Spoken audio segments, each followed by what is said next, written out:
accomplishments during his 6 months in office. This time, Trump included a metric he referred to as business spirit. Business spirit is the highest it's ever been, according to polls, Trump said. If you look at the polls, it's the highest it's ever been in the history of these polls. Never having heard of a measurement called business spirit, we asked the White House for the name of the poll.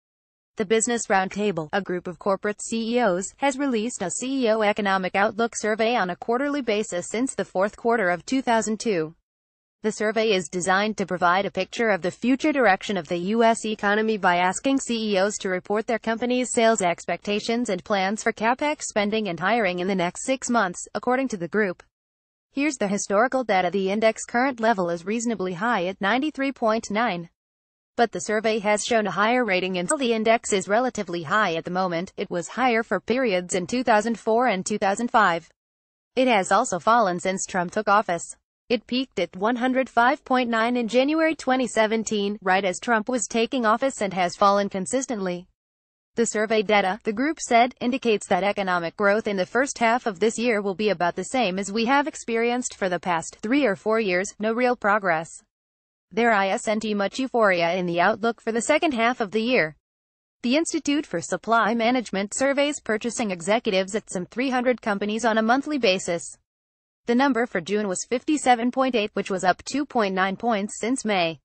However, you don't have to look too far in the past for a number higher than June's. In August 2014, the measurement registered 57.9%.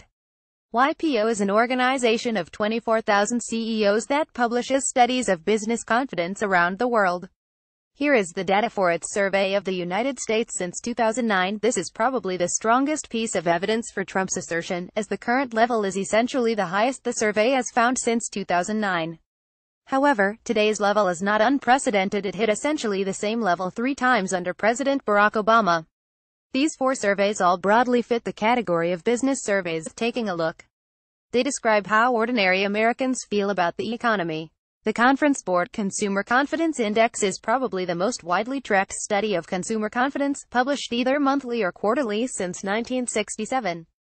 The current level of 121.1 is relatively high, but it was exceeded for almost all of the stretch between May 1997 and November 2000, when Bill Clinton was president, as well as a stretch between 1967 and 1969, when Lyndon Johnson and Richard Nixon were president. The University of Michigan Consumer Sentiment Index is similar in format to the board's Consumer Confidence Index, and its results are similar. Here is the data going back to 1978. Finally, the polling firm Gallup surveys approximately 1,500 adults nationally to come up with its Economic Confidence Index. Confidence did peak under Trump in this survey, but as with other measurements, it has fallen during his time in office. Though Americans remain optimistic about the state of the economy, this sentiment is not as strong as it was in the weeks just before and after Donald Trump's presidential inauguration, Gallup wrote July 25. In addition to pointing out the difference between business confidence and consumer confidence, we should make clear that high levels of confidence are not the same thing as high levels of economic activity. Surveys that measure either business or consumer confidence measure something intangible: how someone feels and what they think they will do in the future. It's not necessarily dependent on past or current performance, and confidence levels can go up or down untethered to actual economic results.